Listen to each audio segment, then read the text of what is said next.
When my uncle died, everyone thought he left my cousin $12 million and me nothing. Uncle Robert owned several apartment buildings and always said I was the closest thing he had to a son. I believed him. Every summer I worked for him, painting walls, fixing doors, collecting rent. My cousin Dylan never showed up once. But when my uncle died, Dylan appeared at the funeral hugging everyone and talking about how close they were. I knew it wasn't true.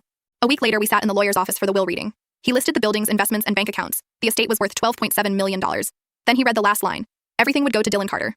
Dylan leaned back and smiled while I stared at the table. 12 years of helping my uncle meant nothing. In the hallway, Dylan said, "That's just how life works." Weeks later, he sold the buildings and bought a Lamborghini. Then 6 months later, the lawyer called. When I arrived at the lawyer's office, Dylan was already there, looking annoyed. "Make this quick," he said. The lawyer opened a folder and asked, "Why did you tell everyone that was the final will when your father signed a new one 3 months later?" Dylan froze. The lawyer turned the document toward us. It had my uncle's signature and a newer date. He looked at me and said, "According to this will, everything goes to you."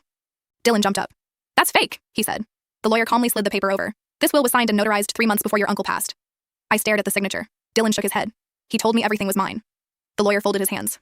"This document says the estate goes to Daniel Carter." Dylan slammed the table. Then the lawyer added, "There's one problem. The money Dylan already spent came from the estate." Dylan suddenly looked scared.